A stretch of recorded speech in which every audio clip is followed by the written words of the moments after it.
का tendering process हो चुका है। आज इसका काम का बकायदा आगाज करेंगे। मैं इस मौके पर जो बात आपसे करना चाह रहा हूं, कल फिर एक दफा पीटीआई ने 15 तारीख को एहतजाज की कॉल का ऐलान किया है और ये एहतजाज की कॉल ना कोई सियासी फैसला है और ना कोई सियासी जमात, सिर्फ ये था कि उस वक्त सीपैक रोका जाए। उसके बाद से ये कई मौके पर ये लोग निशानदेही करते रहे। फॉरेन फंडिंग की बात हुई, उस फॉरेन फंडिंग में पता चला कि इसराइल और भारतीयों के पैसे हैं, मगर स्टे पर स्टे चलता रहा, किसी ने तवज्जो ना दी। उसके बाद 2014 सीपैक को रोकने की कोशिश नाकाम होने के बाद ये कोशिशें जारी रहीं और उसी चीजों का रीप्ले और वही तसलसल साइफर लहरा के किया गया। पाकिस्तान को डिफॉल्ट और पाकिस्तान को श्रीलंका बनाना, पाकिस्तान और रियासत को ब्लैकमेल करना था। जब वो भी कामयाब ना हुआ तो अदारों पर हमला, जनरल आसम मुनीर की अपॉइंटमेंट के लिए पाकिस्तान की तारीख में पहली दफा किसी अदारे के सरबराह की अपॉइंटमेंट रुकवाने और अपनी मर्जी का सरबराह लगाने के लिए लॉन्ग मार्च और धावा बोला गया। और यहां खत्म नहीं हुआ, फिर 9 मई हुआ।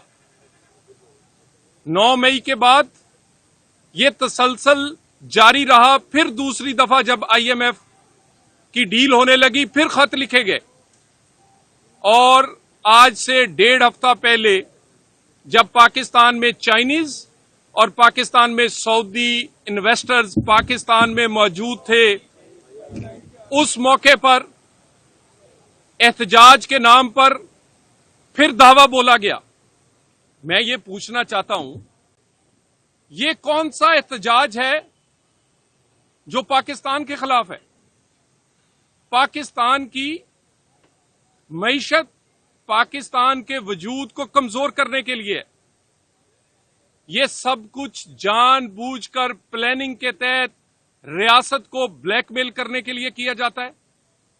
रियासत ब्लैकमेल होगी तो इनके सियासी मकासद हासिल कर सकेंगे।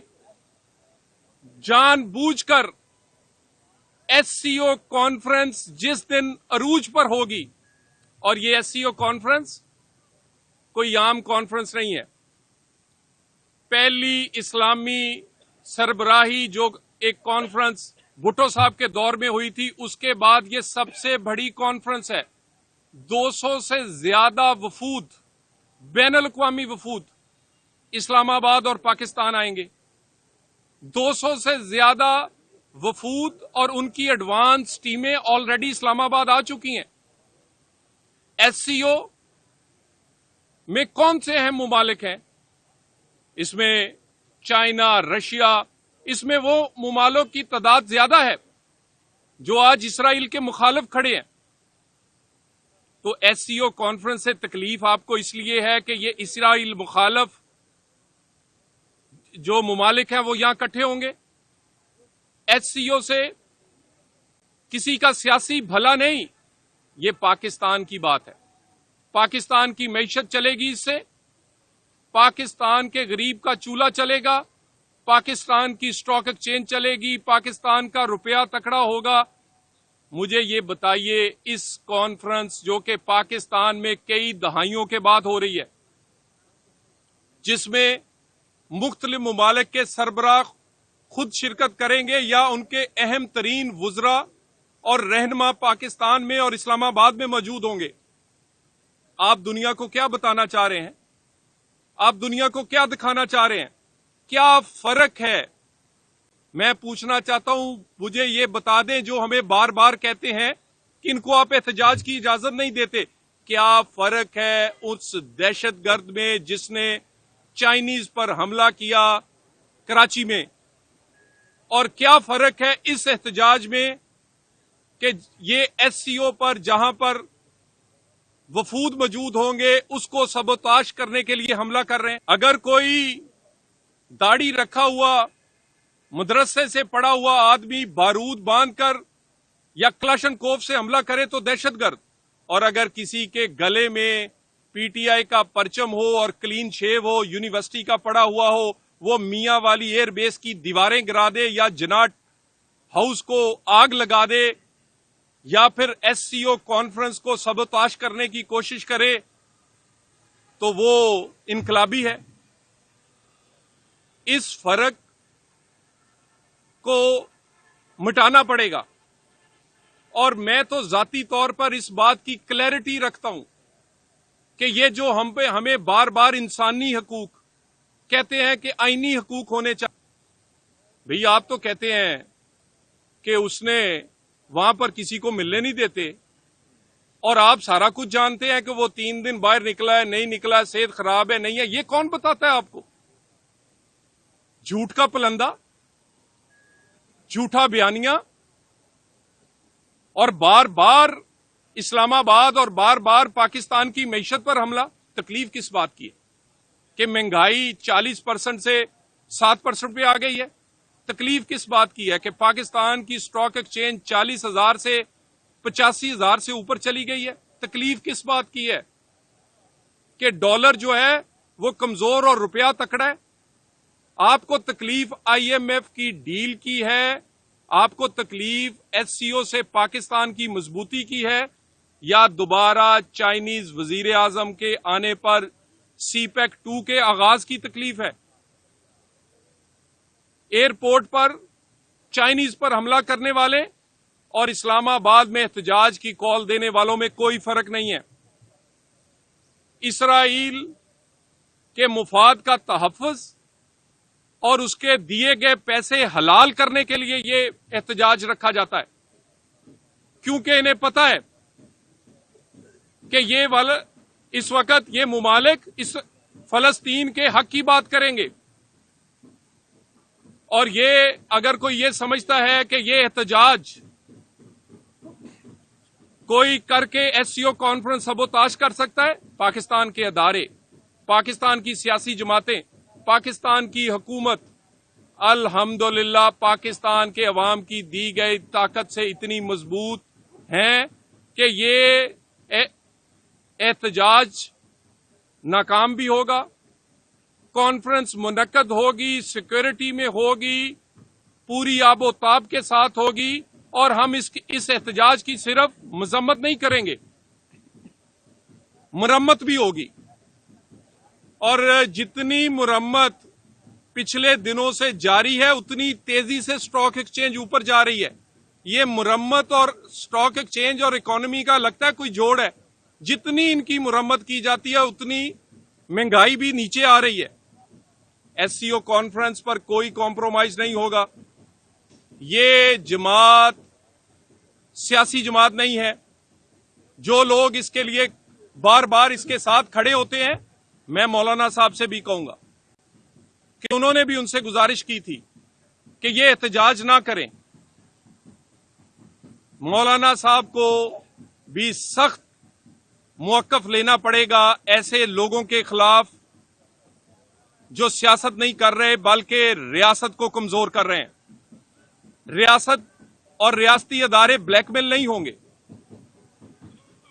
एससीओ कॉन्फ्रेंस हो या सऊदीज एम्बेसडर और चाइनीज वजीर आजम की आमद, पाकिस्तान के अदारे, पाकिस्तान की हुकूमत इस काबिल है कि वो अल्हम्दुलिल्लाह सारी चीजें खैरो अफियत से अमनो अमान के साथ होंगी। मैं दोबारा फिर एक दफा कहूंगा, अपनी दी गई इस एहतजाज की कॉल पर आपको कोई फायदा नहीं हुआ, बल्कि आप एक्सपोज हुए हैं। आपने अपने इरादों से पर्दा उठाया है। एज ए पाकिस्तानी इस पे गौर जरूर कीजिएगा। कोई पाकिस्तानी एहतजाज के लिए नहीं आएगा एससीओ कॉन्फ्रेंस के खिलाफ।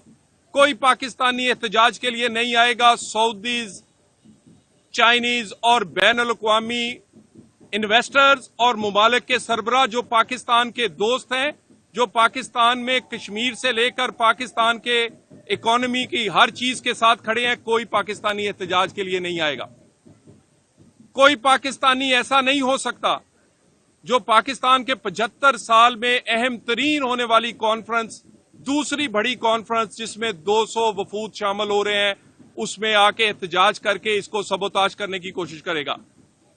میں دوبارہ ایک دفعہ یہ بات کلیئرٹی سے کہہ دوں، یہ نہ سیاسی جماعت کا اقدام ہے، نہ سیاسی جماعت اس طرح کر سکتی ہے، نہ پاکستان کا آئین ایسی سیاست کی اجازت دیتا ہے۔